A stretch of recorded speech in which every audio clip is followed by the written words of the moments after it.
nous avons déjà touché souvent des très bons résultats, mais comme aujourd'hui, c'est la première fois que nous sommes premiers. Ah non. Voilà. Les champions d'Europe. Oui, on était champion d'Europe, mais je veux dire champion du monde, mais on était déjà 3e, 5e et ainsi de suite. On adore travailler le vin. On a fait 3 entraînements la semaine dernière, c'est pour tout dire, donc thématique et simulation de concours. Au départ, on était une bande de copains. D'ailleurs, on a un club plus large qui est 10 à 18 membres, mais toujours les mêmes 5 qui font les concours. Et on a progressé ensemble. Sur les 12 vins, il y en a 11 qu'on a fait des points dessus. Il y a un seul qui n'a pas fait des points, la personne a fait des points. Parce qu'on était d'accord dans l'équipe dans la conclusion. C'est-à-dire se connaître tellement longtemps, les mêmes gens, je crois que c'est ça le secret.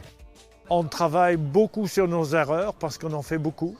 On se demande pourquoi et on essaye d'améliorer les choses en faisant des soirées à thème, en travaillant un peu l'empélographie et la géologie des lieux. Forger sa mémoire olfactive, je crois que c'est quelque chose d'important et ça ne se fait que dans le temps.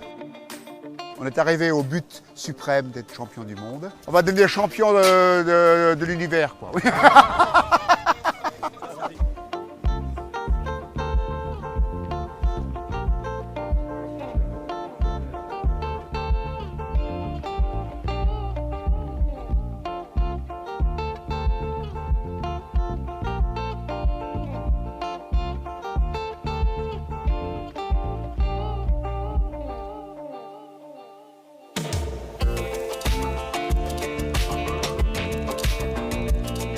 Alors 10 ans que nous accompagnons le concours, simplement parce que la passion que représente aujourd'hui un garçon comme Philippe Cantenac et l'équipe de la RVF, quand on voit l'engagement qu'il y a pour accueillir tous ces visiteurs, aujourd'hui plus de 30 pays, on était tellement heureux de pouvoir participer à cette aventure-là.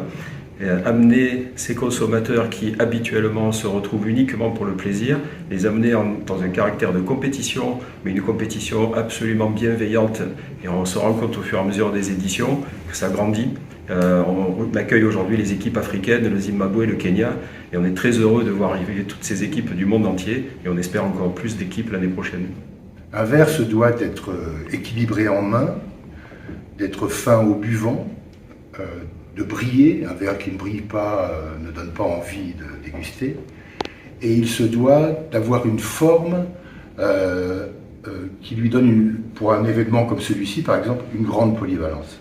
Donc Spiegelau est un petit peu le spécialiste des verres polyvalents. Ici, nous utilisons notre dernière innovation, un verre, et c'est la première fois qu'un fabricant réussit cet exploit, un verre mécanique qui a la légèreté et la finesse d'un verre soufflé-bouche. Donc c'est évidemment merveilleux de présenter ces innovations à un public aussi cosmopolite que ces équipes de ce championnat. De plus, ça fait 5 ans que nous accompagnons ce championnat. C'est un événement très, comment vous dire, où on a très envie d'aller. On retrouve nos autres partenaires, l'équipe de l'RVF, Philippe qui est aussi passionné que nous. Wine & Co, nous on est partenaires depuis le début, l'origine du championnat du monde. Et c'est sûr que ça correspond tout à fait à nos valeurs, c'est-à-dire qu'on n'est pas sur du vin marketé, mais on est sur du vin de terroir lié à des gens qui aiment ce qu'ils font, leur métier. Et on trouve qu'à travers ce championnat du monde, où les gens travaillent pendant toute l'année pour faire le championnat, on retrouve les mêmes valeurs d'authenticité et de recherche d'excellence.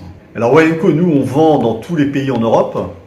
Donc évidemment, on retrouve un peu ce qu'on a ici sur ce championnat du monde.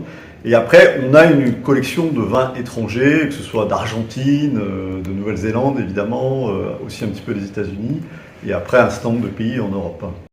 On est partenaire de l'origine du championnat qui a été créé il y a une dizaine d'années, et on fête d'ailleurs cette année les 10 ans du championnat, et donc on est ravis de pouvoir accueillir ces 31 équipes qui viennent du monde entier.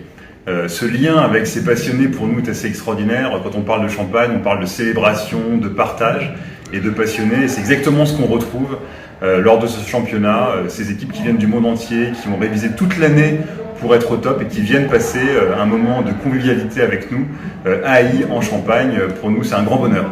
Voilà, on est sur beaucoup de projets. On inaugure d'ailleurs aujourd'hui la nouvelle cuverie de réserve avec ce championnat du monde. Et c'est vrai qu'aujourd'hui, on parle de passionnés, on parle de vin. Et c'est le projet qu'on a chez Ayala, c'est de se reconnecter au terroir, de se reconnecter à l'art de l'assemblage, de pouvoir accueillir ces pros, ces professionnels. C'est aussi pour nous une façon de mettre la lumière sur l'art de l'assemblage chez Ayala et sur ce savoir-faire un peu sur mesure qu'on a sur la maison. Et qui est vrai qu'une maison qu'on a relancée il y a une dizaine d'années, qui est aujourd'hui en plein redéploiement, et on en est vraiment très heureux.